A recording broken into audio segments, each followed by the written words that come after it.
So good morning. It's fantastic to be here at the first ever Impact Track. Now, how many people here would say they really have a good feeling of what impact investing is all about?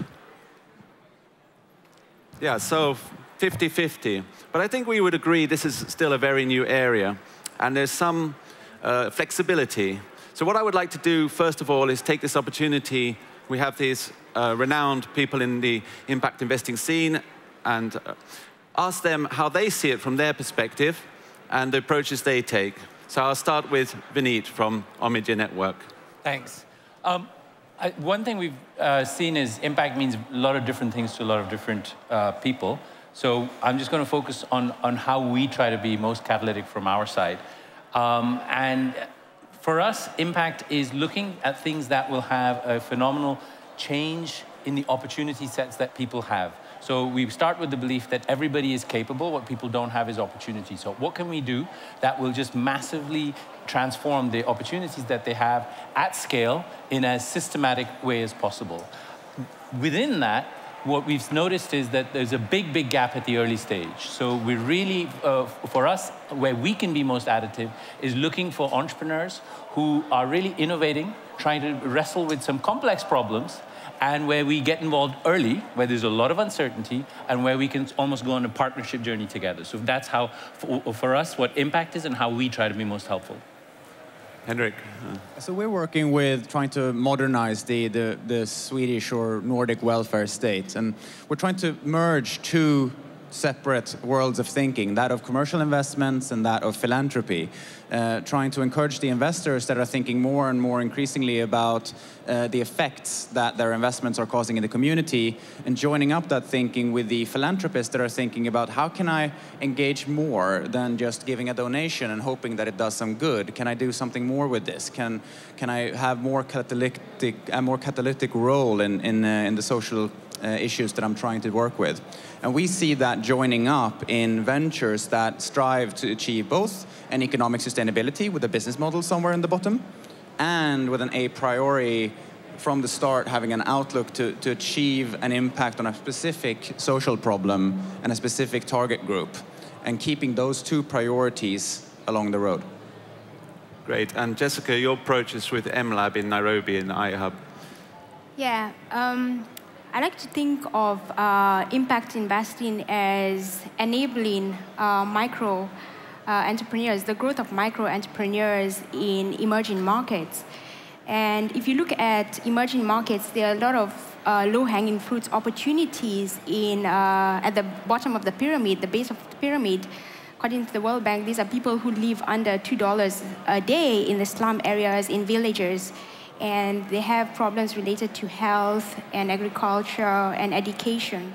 So for me, impact investment is actually using the networks of high net worth individuals and putting their money into where there's going to be a financial return, but also social impact in the people living in those areas. So for me, impact investment in emerging markets is that boom factor. So thank you very much for that.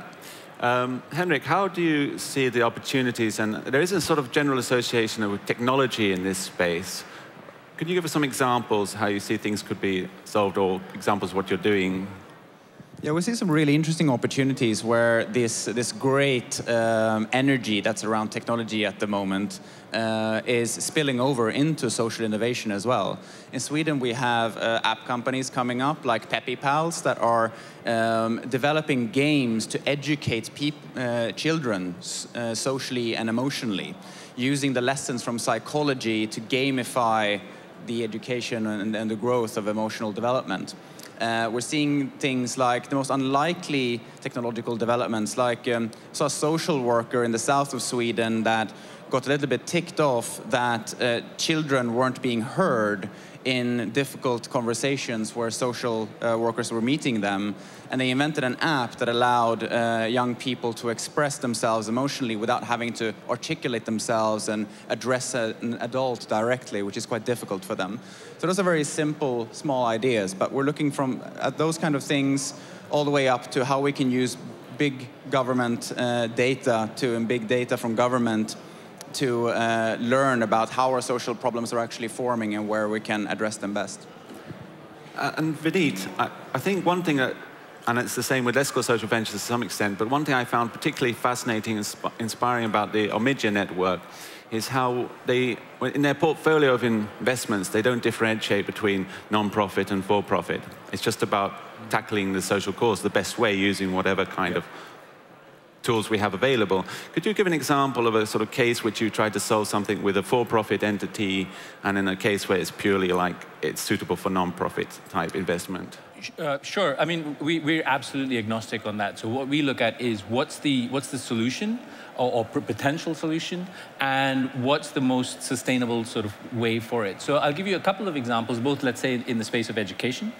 So one is a very exciting ed tech company that we are working with in South Africa, which has built machine learning-based code. And it can take a learner, and the learner can just interact directly, progress at their own pace. It's very, very sophisticated. I mean, the team behind it they are quite literally rocket scientists. That's being done as a company, as a for-profit company, offering its services to people at the top 20% of the schools. But they've built it in a way that can support really cheap access from learners anywhere. So that is now a tool, a platform that can be used by low-income learners from township settings, and it is starting to be done, and teachers are using it, and they're sort of noticing very, very fast uptick.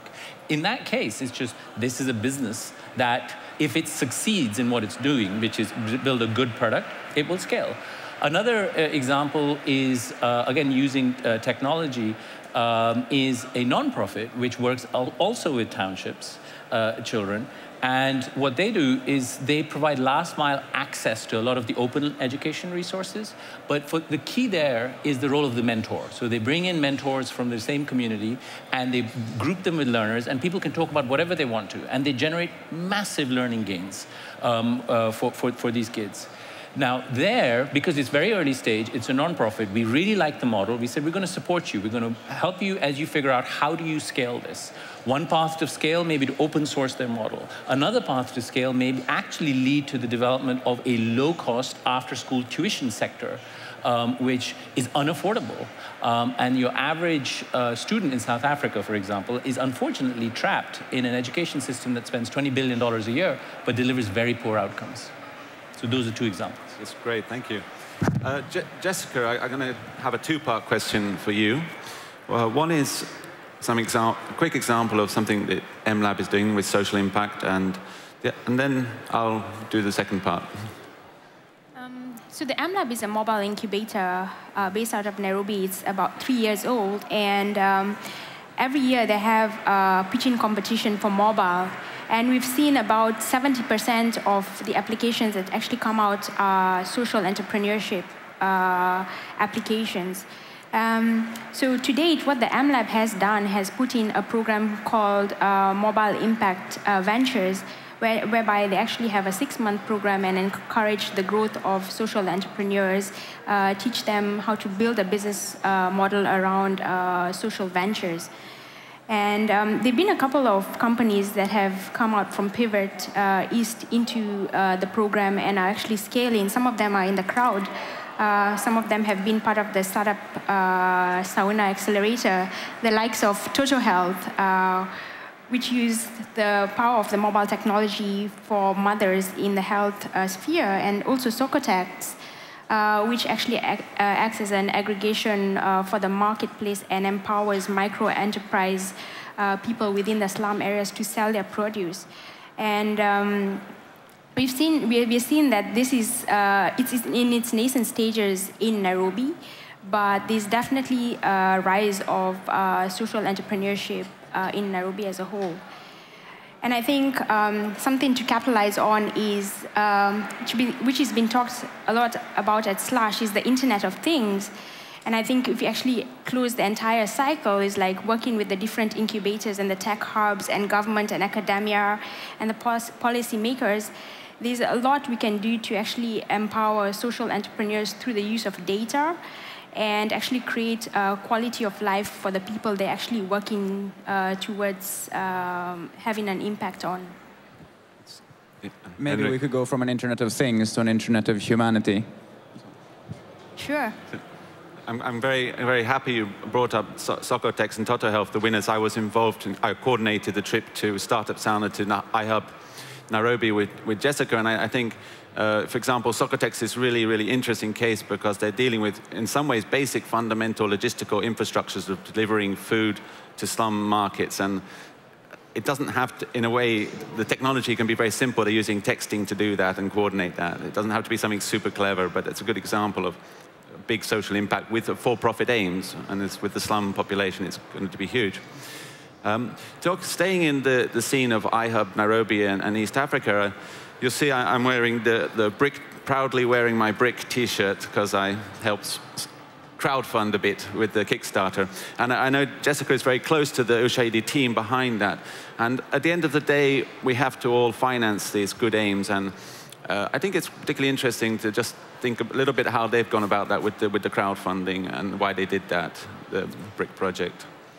So if you actually reflect on social entrepreneurship, it's quite a lean business to go into. You need limited funding to actually make the kind of impact that you need. And high net worth investors and individuals are looking to invest like a minimum of $100,000 US. So how do we create what we call a revolution and an uprise of social entrepreneurship in Africa, East Africa, Kenya as a whole? And the innovators are looking for very innovative ways to actually raise funding. They want to see that impact, that boom, right? They'll do anything. So the likes of Brick, the Brick team, released a Kickstarter campaign in April last year. They pledged about $125,000 US, and they raised about $172,000 US. So according to me, social entrepreneurs, we're having very interesting conversations over the last 2 days with a few entrepreneurs from East Africa. And they use the bootstrapping method to actually fundraise friends, family, fools.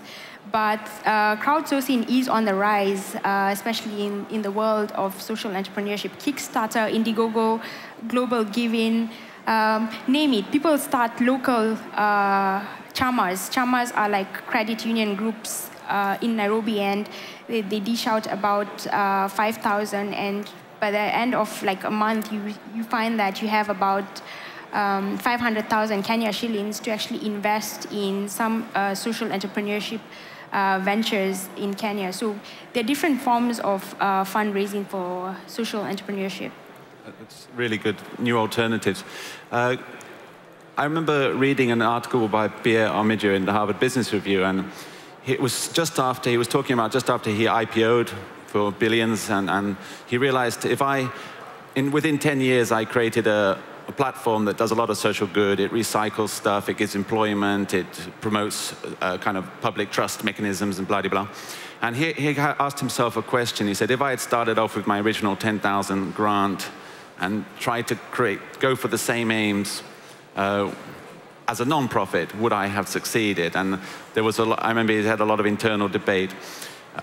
So the question here is like, in the end, he decided to go for a for-profit organization and pay the millions of tax because of the freedom. So could you explain a bit more like that and sort of the approach for what benefits of being a for-profit in this space? And then I'll go on to Henrik and ask about how you see benefits of tax savings and things, and also the problems that comes with that. So Vineet, start. Sure. I mean, Pierre actually jokes that he was initially advised, don't set up a foundation. He set up a foundation, and he jokes he went from being the Omidyar Family Foundation off, and he switched it to being Omidyar Network on. And the biggest reason was that if you're structured as a foundation, you end up bumping up against rules that say you can't do this, you must do this, you can't do this, you must. He said, this is crazy. What he wanted to do was to have complete flexibility to be able to say, whatever the right type of capital is for this potential platform, we want to be able to supply it. And that's what really drove this, from a tax perspective, yes, expensive, but he didn't care. It wasn't for the tax. Decision to really structure us as a mixed. So we have a foundation entity, which is available for grants. When we look at something and say, this is a grant, we can do that. But we also have a normal limited liability company that covers all the operating expenses and through which we make our investments, where we say, this is a venture capital investment, we can make it. So for us, it's really the flexibility that it provides us. And Henrik, what's your take on this? I would agree to a very large degree that it's the structure of funding available is different from different markets. The funding needed for different, in particular, ventures also differs. And you want to be able to follow the logic of the entrepreneur and to be aligned to them. If they want equity investments, there can be good reasons for that. But it might be that they actually want grants and have very good reasons for that. Maybe it's a question of sequence or of duration, that they want to fund something with grants to start with, and then it's to develop a business model further on. And any models like, for example, foundations that tend to lock in mandates is a little bit difficult in this regard. So we're also very flexible. We're a regular limited company. We haven't structured ourselves in any particular way. It's to be able to be flexible and to be catalytic towards the parties that we work with. And we're open to setting up a non-profit, if that's going to help us in some regard. We're open to working with companies that are structured as non-profits owning limited companies, or limited companies on the side of non-profits, or non-profits or limited companies, as it may be. Thank you. This is a good point. I'm going to shortly invite Stefan to come on board, because I have a 4-year volunteer. Good, thank you to come on. I'll introduce you in a second.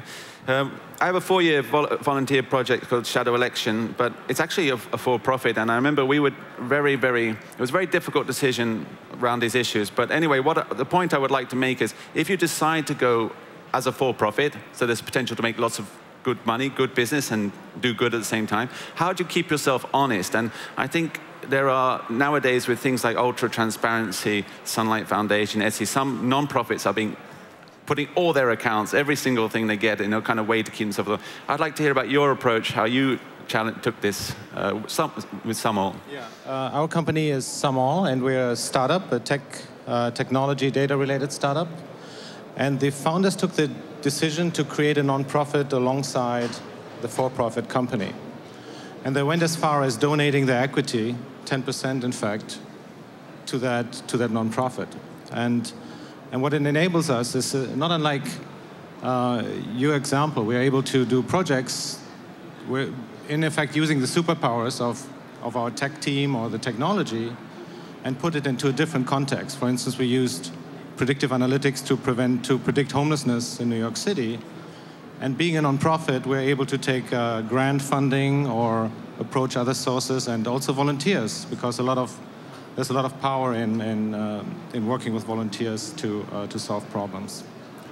Have you seen any other examples of companies that kind of pledged them? Because in the US, there's this public benefit entity. I don't know if any of you, I'm not aware of it, but it's kind of a middle way between for-profit and non-profit. And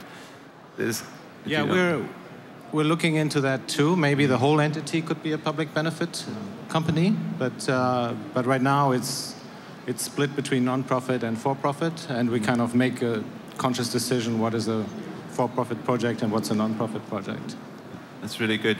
So just to wrap up, I would kind of like to ask you, where was your aha moment when you really decided personally to get into the impact thing? For me, it was reading Pierre Omidyar's article in Harvard Business that really sparked my imagination. Do you have a personal motivation, Henrik? For me, it was, I struggled, like I think a lot of students at university, with joining up ideas of, for me, working with social issues, society, and but trying to find a professional way of working, a professional methodology. So I was in between business. I was in between business and political science, and was straddling those two worlds, and eventually came up with this topic of social enterprise that was just a fascinating mix between the two, deploying business methodology to working with political causes. Great. And Vineet? Would you like to go first? Jessica?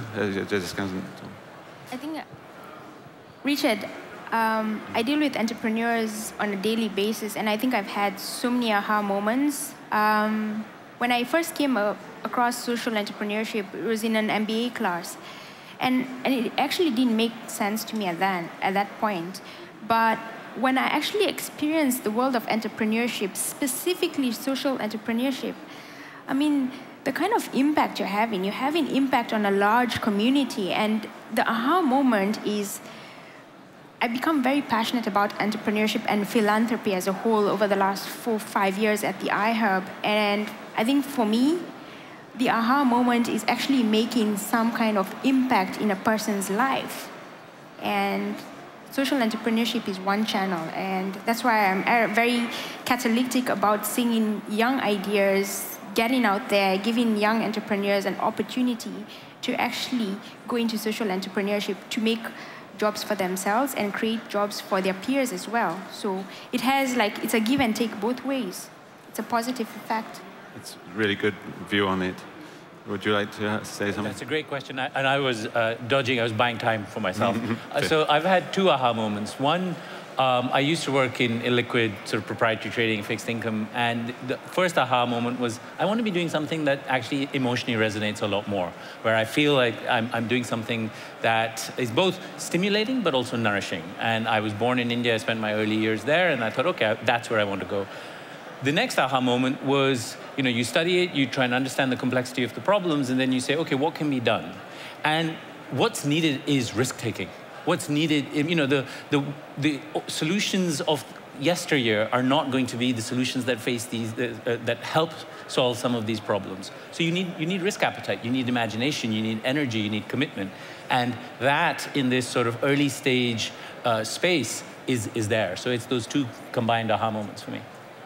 That's great. And Stefan, you have a quick word on this? Yeah, my aha moment was I was working in marketing in a large organization, and I had access to a lot of powerful tools. And I had the impression that this machinery that is used for marketing and business can be really powerful in a different context. And I think many startups and technology companies have powers to, if they just switch the focus a little bit, it could solve big problems. Great, perfect. I think I'd like to thank you all for your fantastic insights, and I hope the crowd is much more aware of what the potential of impact investing is and inspired to go out there and push it harder yourselves, because I know you're already doing it, a lot of you. Thank you very much, everybody.